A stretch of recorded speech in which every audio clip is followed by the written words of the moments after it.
It's time.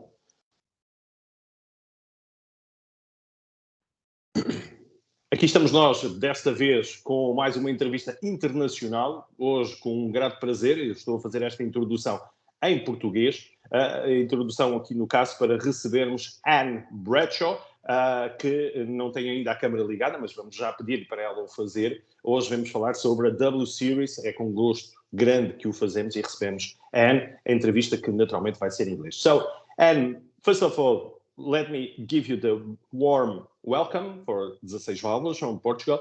And I would like to ask you if you can switch on or turn on the camera, because at the moment I'm not seeing you, but I believe there's something with a single button to be pressed. And my camera is on. Okay, but we are not seeing you for, I don't know which is the reason. I've switched it off. Now I'm switching it back on again. Okay, now it's perfect. So, as I told before, welcome. A warm welcome to 16 Válvulas from Portugal. It is a great honor for us to receive you once again, and it's a great pleasure for you and for us to receive you. So, as I told before, I have made one small Portuguese introduction, obviously, only to say what I'm going to do today, but it is about the W series that we are receiving you, Ann Bradshaw. But I would like, first of all, to start, as we have told before, I would like to start with a small, as to say, homage, tribute to Mr., or in this case, Sir Frank Williams. You were working with him for a long time. You were very close to him. You knew him, I'm sure, rather than other person, because you were working very close to him. And I think this is the right moment to receive you, to pay tribute to someone that is so very much important for the motorsport from different eras. So my first invitation for you, Mrs. Ann Bradshaw, is to talk a little bit about Sir Frank Williams. What can you tell us once he has passed away, unfortunately, but I would like to hear from you what you have to say about Sir Frank Williams. Bid welcome, Mrs. Ann. Thank you very much indeed, and thank you for inviting me. It's a pleasure. It's always a pleasure talking to you and to your Portuguese fans. I love Portugal. I love coming racing there, and I love going on holiday there. So hello and thank you very much. And well, yeah, Sir Frank Williams, or when I first knew him, just Frank Williams, he was a very driven man. Everything that he did was for motor racing. Even when I first met him in the early 70s, before he had his team, when he was just running his own cars, Frank, there was nothing could get in the way. He was so determined. I think we'll never see the like of him again. Somebody so, I say poor, but somebody with so little money who built a Formula One team into what it is, well, what it was and what it is now. Motor racing was the reason he got up in the morning. His other great love of his life was running. And sadly, after his accident, he couldn't run. I mean, when I first knew him, we'd get to the racetrack. When everybody had finished work, Frank would put on his running shorts and his T-shirt and go running around the track. And he was very quick. I think, in a different life, he could have been a professional runner.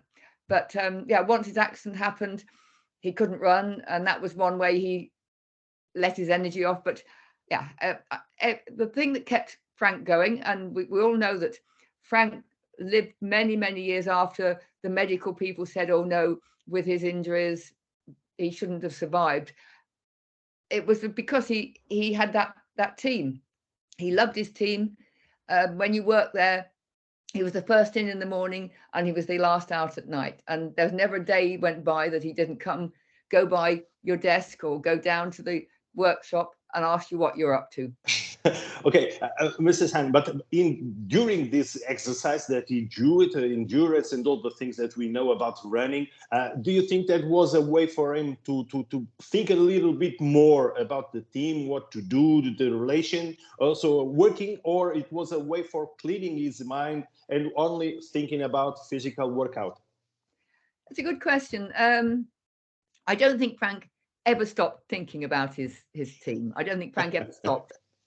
So I'm sure as he was running around the tracks or wherever he was running, his mind was thinking of, well, what will we do next? what driver do I need? I think that was really always in his mind. So I think but he loved being fit. He loved being on the top of his game mentally and physically, and I think that's also part of what pushed him on to do the running, because he saw that with a top physicality and top mental attitude, you will be much more successful. I see the point. But do you think that Williams could be different if he didn't have chosen the right person beside him? Because we know that always are showing, obviously, Mr. Frank Williams, but there was other person in his team that was also doing that job inside the team. Do you think that's the secret behind Williams in the 80s, in the 90s? Do you think that was the secret, as if there was one? Well, as perhaps you're alluding to, Sir Patrick Head, another. Yes, obviously. I mean, they were so different. They were, we'd say, they were chalk and cheese, but they formed the perfect relationship. And I think Frank always recognized when he saw somebody who had a similar passion. And over the years, I think you'll look, there are not many top people in the sport that haven't worked for Frank. People like Ross Brawn, for instance, obviously Adrian Newey. And I think Frank's enthusiasm and Frank's attention to detail and wanting to do the best will attract the best people to him. And he could easily recognize their, the attributes they would bring to his team. So, but yeah, him and Patrick are a very, very close, very good relationship. I mean, they were obviously doing different things. Frank was leading the team and looking for money and looking for drivers, where Patrick was obviously technical director. But so they'd all go off and do the things, but every lunchtime you'd find them there in Frank's office. Patrick would usually be eating a sandwich or something, and they'd be talking, and that there was always the time they were always together going over what was the next move, what they wanted to do. And it was a very, very special relationship, although I say they were chalk and cheese. Obviously. Thank you. My last question is about your work there. How did you appear at Williams? Mrs. Ann? I've lost you. Okay, but I'm here. Right. Your entrance at the team, it was made by whom? It was Frank that is inviting you, or Frank? Or... I worked for an agency called CSS, who had a very close relationship with Frank. They were the official sponsorship getters and found Canon, and of course, when people like Canon and JPS came on board teams, it made it very different, that they all needed somebody to do the PR, because you won't have a big commercial sponsor. And that was when I was brought on board, and to say that the managing director of CSS used to work for Leyland Trucks and had dealt with Frank and sponsorship. And then he came to CSS to join two incredible people called Barry Gill and Andrew Marriott, who had been in the sport a long time. They formed this relationship. And then when they wanted to find a press officer, that they could approach me. And it was through them that I met Frank as an employee, if you see what I mean. But I'd known Frank for years before then, because as I say, I'd met him back when he was struggling to get a team together. So, but it was through this agency in London that I went to work for them. Okay, it was lovely times, I believe so. So let's go to the W series that I was the main aim for receiving you here in the Seis Válvulas. First of all, let us know, what are you doing exactly now with W series? And then we'll understand more about this competition. This is very enthusiastic. Yeah, I mean, since year one, since 2019, I've been the press officer. When it's a very simple situation that I go to the races and I make sure that the drivers and the media all talk to each other and get as much as I can out of that. also do some work away from the races. I mean, my job is to make sure that we get stories out there in the public eye, and that when we go to races, that the media can always get the best, you know, access to, well, the drivers, to our CEO, and anybody else who's involved with the sport. I see the point. And what's your opinion? Passing these 3 years that we are talking about, it was evoluting. What is your opinion for the moment that this W Series is at this moment? I think that the timing for W Series was incredible, because there's been a big explosion of female sport, not just in motorsport, but in rugby, in cricket, in tennis, and particularly in the UK in football. And I think that the broadcasters in the UK and around the world are suddenly saying that female sports can be just as entertaining as male-only sports. And so I think that the timing of Catherine Bonne-Muir suggestion was brilliant. So I think that's very good. But yeah, I think everybody's looking for diversity, inclusivity. And I think that, yeah, that we came at the right time, and been very lucky that we've had some incredible backing from very, very high profile people in the sport. I mean, namely Lewis Hamilton, who was a great supporter, came to our paddock in Hungary, and is always made sure he watches the races, puts information about us out on social media. That yeah, I think we've grown steadily. From year one, when we were DTM, to obviously year two, when nothing happened. But I think that we see it now, week by week, more people contacting us and saying, we want to interview your drivers, we want to talk about you, and we have the most amazing portfolio of TV stations around the world who are covering our races. So it's growing, and I think that it's growing because people see the need to make motorsport more inclusive of all genders, all races, everything, where it has been seen as white dominated, and only people with money can get in, which we appreciate, because it's an expensive sport. But it was time to get females in, and get them in so that they could afford to come racing, not bring millions with them. And that's the important thing to us, is to open it up to females. All they have to bring is the talent, not their wallet. Yeah, I see the point. And what is your opinion on this season 2022, when we know that obviously once again we have Lewis Hamilton once cut, as to say, to Jamie, because she is very dominant.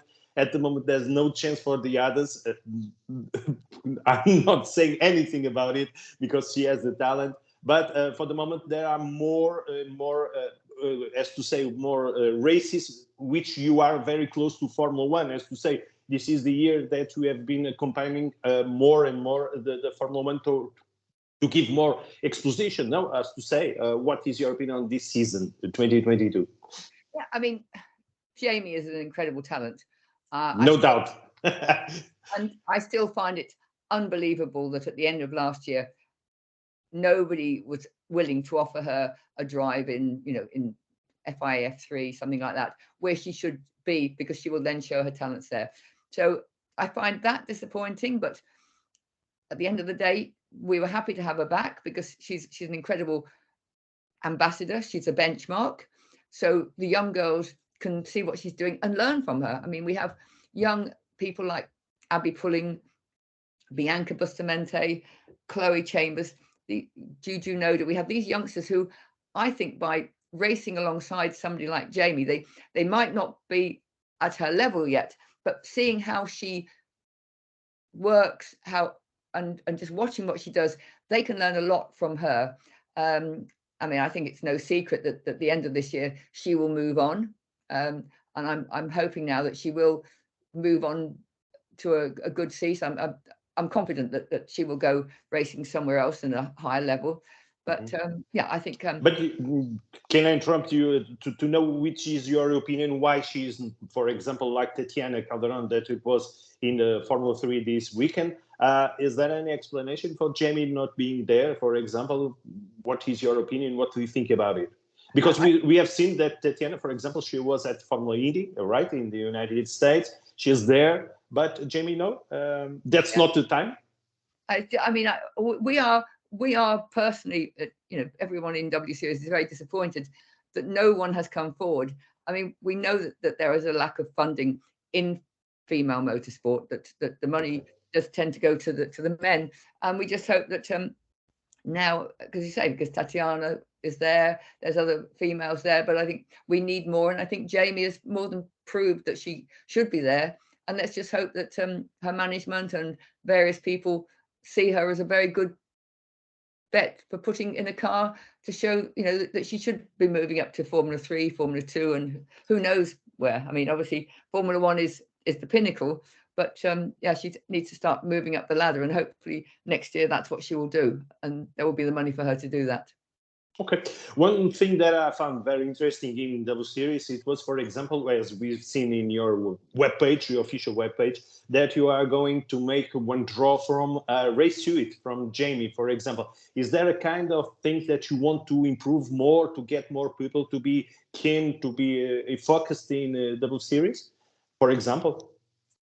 I mean, we're always looking for new fans. We're looking for new people to follow us on social media. I mean, when Lewis Hamilton came into the paddock and tweeted about us, by the end of that day, we had 17,000 new followers. Okay. We're reaching out to young girls who will see that if somebody like Jamie can do it, and all 18 of our drivers can become racing drivers, they won't be put off, and they'll say, oh no, that's what I want to do. We also want to reach out to youngsters who perhaps want to be engineers or mechanics. And so we're trying everything to broaden our appeal to new fans. And that's with anything. And we're very, very proud of how many fans we have, but we're always wanting to reach out to them and say, look, this is what you can do. This is something special that W Series is offering you. And yeah, so everything we do is aimed at making them see that motor racing could be a career. It could be fun. And yeah, why not look at this? Not if somebody turns around and says, oh no, you shouldn't be a racing driver, I'd say no. There's 18 females there, so why couldn't I be one of them? Yes, obviously. That's a good point. We have talked about the past, the present from W Series, but what about the future? What can you think about it? What's your opinion? What is going to achieve in the next years? Increasing W Series? Well, yeah, I mean, obviously there's only so many races, everything has a cost. We have a 10 race championship, which is great, and they get to go to lovely different places. They went to Miami, they're going to Mexico, they're going to Singapore, and I think just we have to just keep making sure that we're on the world stage. We don't know yet where we'll race, because obviously we do our calendar in conjunction with Formula 1, and it also depends on we can't, some races already have a very full calendar if they have Formula 3, Formula 2 and F1, and yet others have more chance for us to have a race because they don't have so many support races. So we're talking all the time to Formula 1, who are incredibly supportive and want us there with them. And so we're looking to see what new areas we can go to. As you saw this year, we're going to Asia for the first time. We've got 2 races in America. America is a big market for us. Would be lovely to see us in Las Vegas. Would be lovely to go back, and be at all sorts of places. But we're working hard on making it a very interesting calendar where we can get to new fans all the time, and let our drivers get the opportunity to drive on these circuits, where if they make it into Formula 2, Formula 3 and F1, they will be racing, and it's always good for them to have experience there at a lower level. Okay. One personal question could be this one. In your opinion, in the future, couldn't be, for example, not needing one double series, one simple series, because the female drivers are the same, have the same skills, have the same way of driving can be.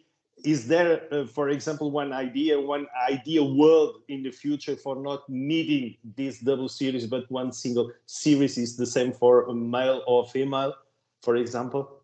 I mean, that would be the dream that you the perfect world. Yeah, in the perfect world, you would see a 50-50 grid. Right.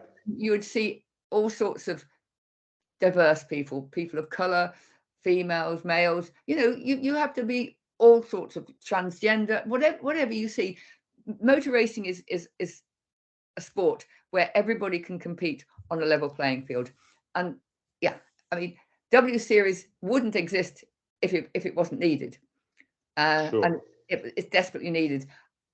If the day comes when we're not needed, that would be wonderful. So if I switched on TV and saw 50 Formula One drivers, female, 50 male, and in those 50%, you know, real diversity, that would be bliss, and that would be what we would all want. But I think we're a way off it yet. So while we're way off it, W Series, we will do everything we can to push female racing drivers, female engineers, female mechanics, female press officers. So we passionately believe that we're needed at the moment, and the day we're not needed, then we will be very happy, because that means mission accomplished. Obviously. Last question about Formula One nowadays, because we have started with Formula One, we are going to end with Formula One, for example.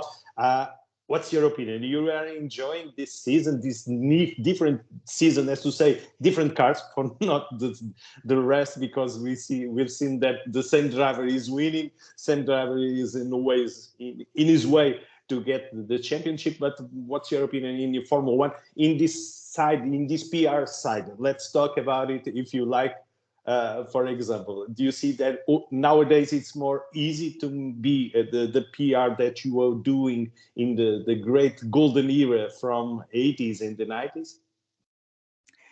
Oh, I don't know. I mean, it's yeah. I mean, obviously there are an awful lot more people from the media attending races now. You know, the TVs. I mean, when I started, that in the 80s, you know, you'd have perhaps couple of TV stations, half a dozen journalists, and we also didn't have social media then, and that's it's made a big difference, because I think PR wise these days you've got so many more opportunities to get your story out, because you've got people on Twitter, people on Facebook, people on Instagram, people on TikTok. So you've got it's easier and instantaneous to get all the stuff out there. Which is good. I mean, I think it's great. Then obviously we also see it's bad, because there's some quite awful stuff put out there on social media channels by people who really should be ashamed of themselves. But no, I mean, I think Formula One, thanks to Drive to Survive, has a lot of new fans. Right. I think Drive to Survive was amazing. I know people often say that, you know, it's manufactured a bit. Well, you have to manufacture it a bit, because, you know, you have to make it exciting for people who don't know the ins and outs of the sport we do.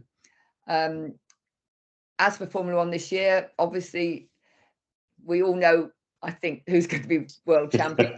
No doubt. But you know what? Him and his team have done the best job. Obviously. So, you know, they're all given the same set of regulations. Off you go. Some drivers are better than others, but obviously we've got some great talents out there. Obviously Lewis, it goes without saying. George Russell, Alex Albon, I think is a very good driver. And for example, let me make one small diversion, is to say Lando Norris is the perfect one for the PR.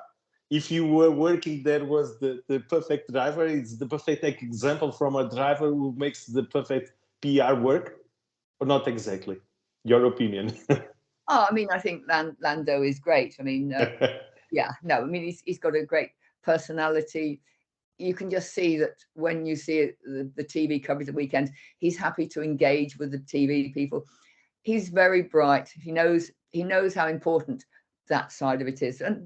But you know, there are some others in there that aren't quite as good with the media, and you know, you have to try and, I know PR wise, sometimes you have to sort of cajole them into doing things, because it doesn't come easy, because all they want to do is drive. Right. But no, Lando is, I think the youngsters who are coming up, as I say, the Landos, the Georges, the Alexes, Esteban Ocon, all those, there are some great kids in there. Kids, I call them kids because they are, they are kids to me. But we are very lucky that the new sets are quick and they're engaging, and that they're happy to do what the media wants them to do. They're happy to, you know, do what the teams want them to do, and they're a credit to the sport. And I think a lot of people, you know, now have become involved because they like the personalities they see, and yeah, Lando is way up there with that. And I mean, I just find it a shame that Daniel Ricciardo, who is so engaging, just couldn't do it in that car, which I feel is a shame, because he is a perfect PR person. But he could do it in other car, in the different car. He just couldn't in the McLaren. And it's very sad, because he has got talent, and you listen to all the people who have raced against him in the past, being teammates. You can't doubt his talent, but it hasn't happened there. But out of the car, PR wise, he's a dream. Sure, I'm sure. So, Mrs. Ann, thank you very much for this opportunity. It was such a pleasure for me. I will be here, for example, one full week, talking about the races, because there's a lot of things that I would like to hear from you. The stories that you have already shared with us, with the Senna in the other time that you were here, for example. But I'm sure that you could have stories for as many as 1 week, full entire week, but there's no chance for us to do it. But we can do it slowly. We can try once and again, receiving you here to talk about it, and for us it would be such a pleasure. But for the moment, everything is done. I would appreciate this conversation. I would thank you for the chance to know a little bit about W Series. I'm sure this is the option for the future. This is the right option. It was shown in the right time. But for me, it was only time for us to thank you, Mrs. Ann, for the work that you are doing there. And I'm sure that if they have you there, it is one mark of success. I'm sure. Obrigado. Obrigado. Thank you. And anytime you want to come here to Portugal, you are invited. Please come and visit us. For example, Évora. This is the name that you must undermark. Évora from Portugal. I'm sure that you will like our city. Okay. So, Mrs. Ann, have a nice week, and also a good work there in W Series. Thank you very much. Thank you. Take care. Bye-bye. Thank you. Bye.